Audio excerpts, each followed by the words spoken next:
नमस्कार। Donald Trump ने भारत पर 25% का टैरिफ लगा दिया है। पहले ये 1 अगस्त से लागू होने वाला था, लेकिन अब 7 दिनों के बाद लागू होगा।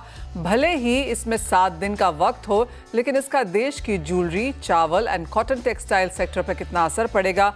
क्या एक्सपोर्ट गिरेगा या फिर घबराने की कोई बात नहीं है? हालात सुधरेंगे क्या? क्या ये शॉर्ट टर्म रिएक्शंस हैं, क्या लॉन्गर टर्म के हिसाब से? क्योंकि भारत एक बहुत ही स्ट्रांगली ग्रोइंग कंट्री है, क्या हमारी स्थिति यहाँ से बेहतर हो पाएगी? इन सब पर बात करने के लिए हमारे साथ हैं all India gem and jewellery domestic council के चेयरमैन राजेश रोकड़े। हमारे साथ जुड़ेंगे agri commodity expert Rajesh Paharia and cotton association of India के प्रेसिडेंट अतुल गनात्रा। आप सभी का कार्यक्रम में स्वागत है। बहुत शुक्रिया साथ जुड़ने के लिए। और ये काफ़ी हद तक ये सेक्टर्स हैं जहां पर इम्पैक्ट हम शायद पड़ता हुआ देख भी सकते हैं। सबसे पहले बात यहां पर कॉटन की कर लेते हैं। एंड अतुल जी, जहां तक टेक्सटाइल के नंबर्स हैं, जो भी हमारी पीयर कंट्रीज हैं, वहां पर हमने देखा है कि टैरिफ्स कम लगते हुए नजर आए हैं। मोस्टली 19 to 20% जैसा है। भारत का 25% है। जिस तरह का टेक्सटाइल एक्सपोर्ट हम देखते हैं, और हम लगातार उन नंबर्स के बारे में बात भी करते रहे हैं, क्या ये कंसर्न है? ऑफ कोर्स ओवरनाइट कुछ यहाँ पर चेंज होने वाला नहीं है। यूएस कंज्यूमर्स को ज़्यादा देना होगा, लेकिन हम कितने कॉम्पिटिटिव हैं गिवन द फैक्ट कि हम स्लाइटली हायर हैं टैरिफ्स के हिसाब से? जी, गुड इवनिंग मनीषा जी। देखिए, फिलहाल आज की परिस्थिति में देखें तो हम जो ये दूसरी कंट्री है उनसे कंपटीशन नहीं कर सकते हैं, क्योंकि इसमें कई वजह हैं। जो हमारे कॉम्पिटिटर कंट्री है, China, Turkey, Bangladesh, Vietnam, Pakistan, उनका एक तो टैरिफ हमारे से कम है, 5 से 8% कम है।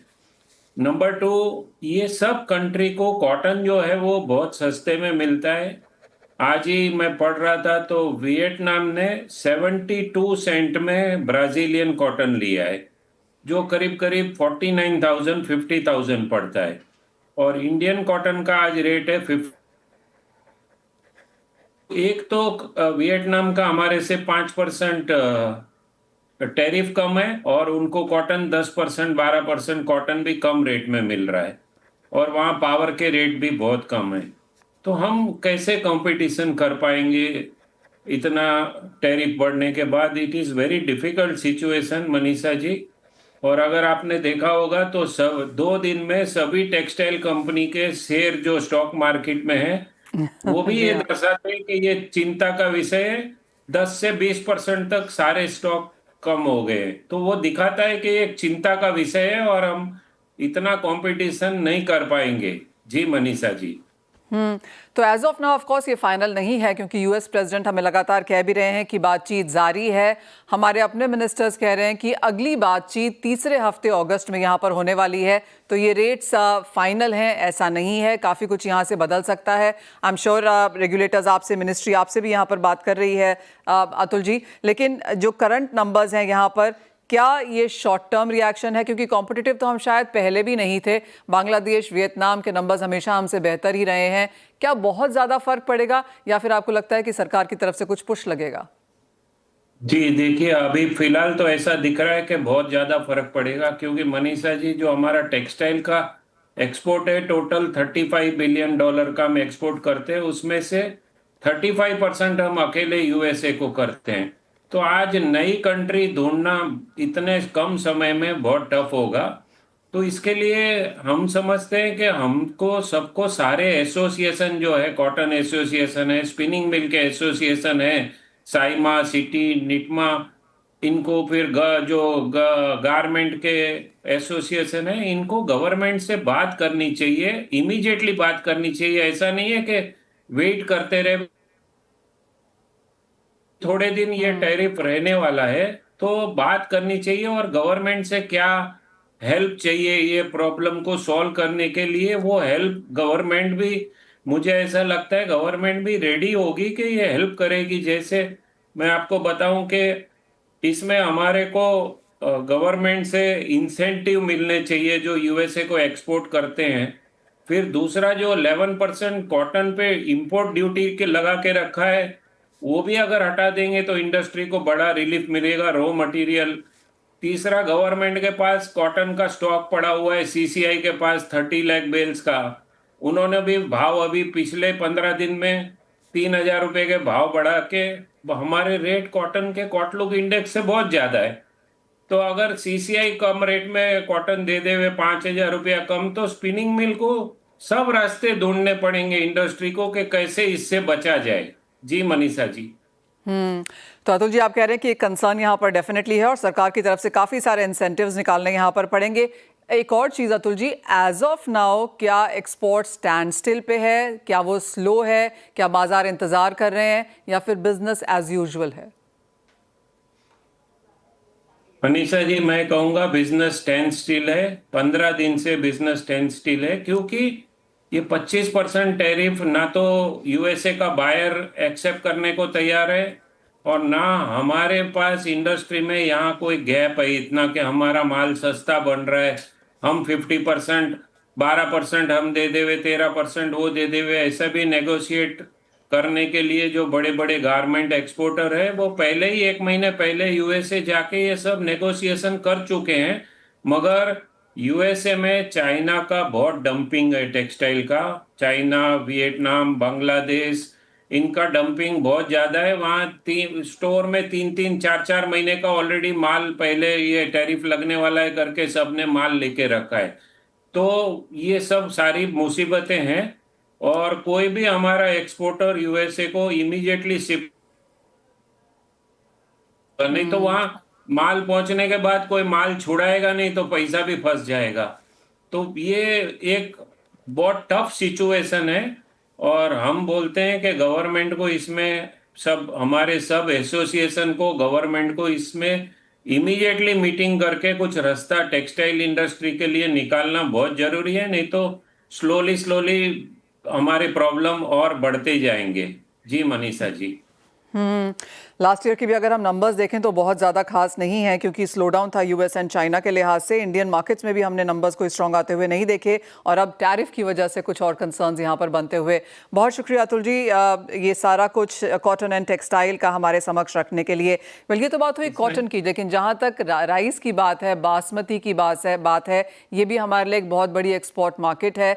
राजेश पहाड़िया जी, ये चर्चा आपसे करना चाहेंगे। जो इंडियन डायस्पोरा है आउटसाइड, स्पेशली यूएस में, हम लगातार ये नंबर्स की बात भी करते रहे हैं। अब क्योंकि 25% है, और एटलीस्ट अगले 2 हफ्ते के लिए तो है, 7 अगस्त से लग जाएगा। अगस्त के तीसरे हफ्ते में मीटिंग है, तब कुछ निकल के आया तो आया, नहीं तो और लंबा एक्सटेंड हो सकता है। किस तरह से आप ये नंबर्स देखेंगे? मनीषा जी, देखिए, किसी भी प्रकार की ड्यूटी का इफेक्ट चाहे इंडिया में हो चाहे यूएस में हो, अल्टीमेटली कंज्यूमर को ही भुगतना पड़ रहा है। तो आज अगर हम लोग अगर बासमती की बात करें तो बासमती करीबन 3 से 3.5 लाख टन, और उसी तरह एक्सपैट इंडियंस के लिए 3 से 3.5 lakh ton semi premium basmati rice का इंपोर्ट करता है यूएस।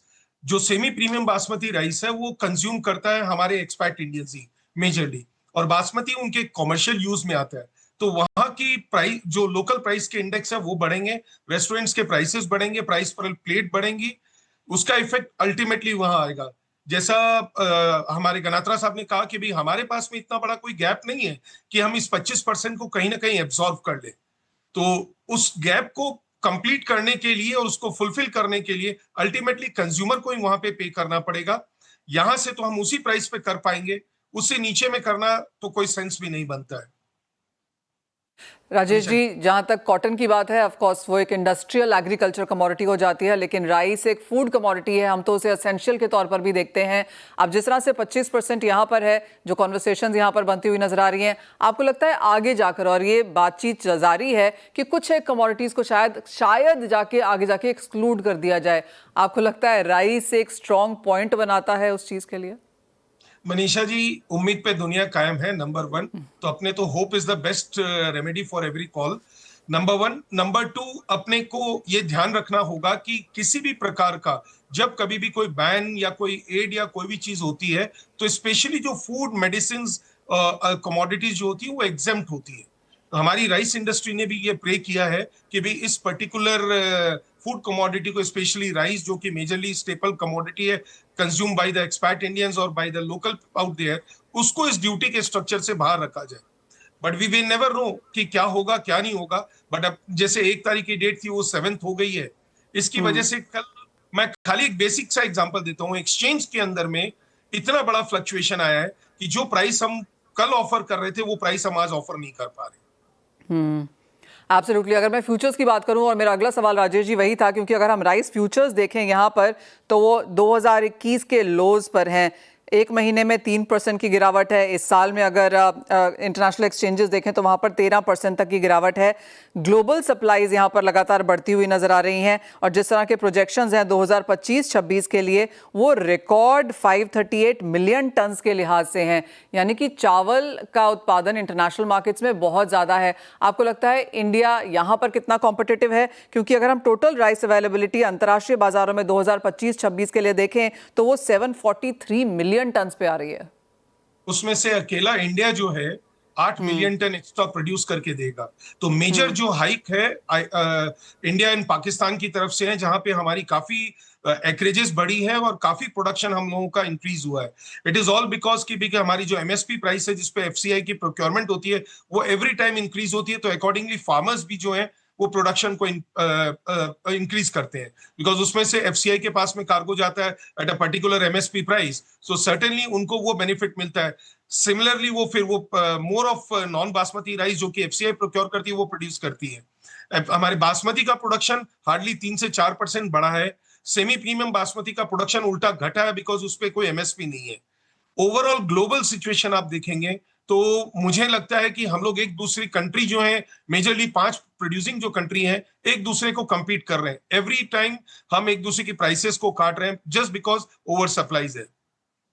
मनीषा जी, और ये खत्म होती हुई नजर नहीं आ रही राजेश जी, क्योंकि आपने जैसे कहा कि इंडिया की सप्लाई तो यहाँ पर बड़ी ही है। यूएस के अगर एंडिंग स्टॉक्स देखें तो वो भी 5 साल के हाईज पर हैं, 47.5 मिलियन टन। यानी कि जिस तरफ भी आप देखें अंतर्राष्ट्रीय बाजारों में चावल काफी ज्यादा है।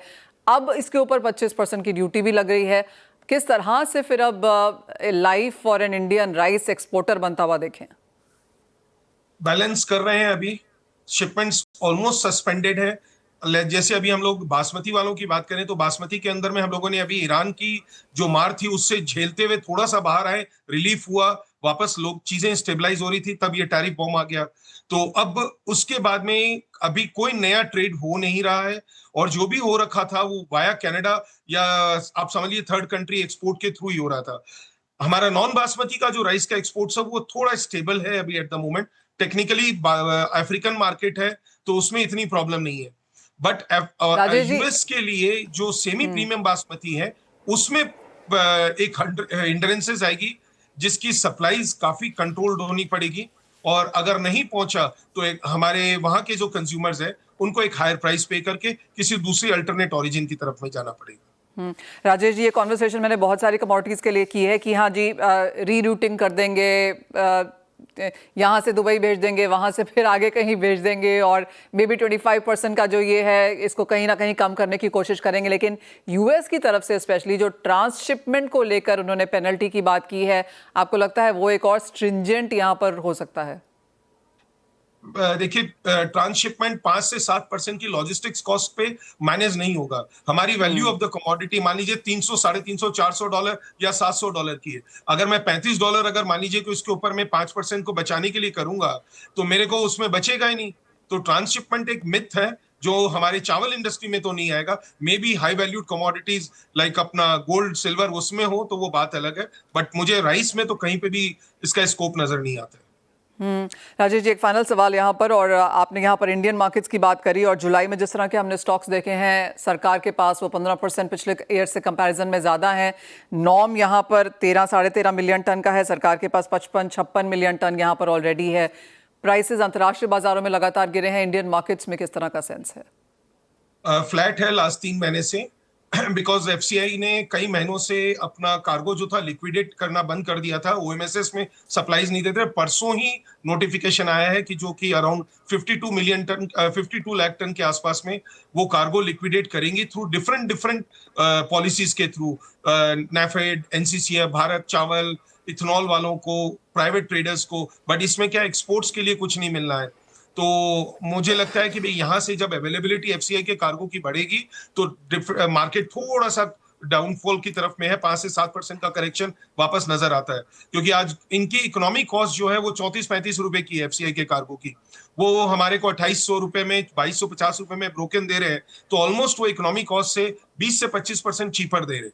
तो जब वो मार्केट में कार्गो आएगा तो उसका एक स्वैप बेनिफिट हम लोगों को मिलेगा।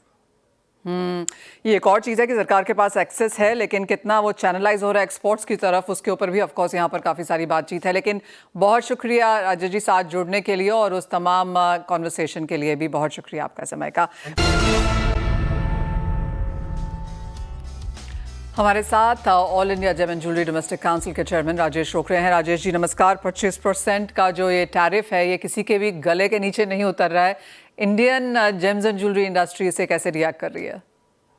नमस्ते मनीषा जी, बिल्कुल ये बहुत ही आश्चर्य। वैसे तो ट्रंप ऐसे डिसीजन लेने में माहिर है, लेकिन मैं ये कहूँगा कि फिलहाल भारत में, इंडिया में जिस तरीके से जेम एंड ज्वेलरी इंडस्ट्री के लिए 25% का एकदम से टैरिफ लगाना, ये एकदम जिसको बोलेंगे कि हम लोग एकदम पजल हो गए, एक बार के लिए 4 बार सोच रहे कि अब कैसा होगा।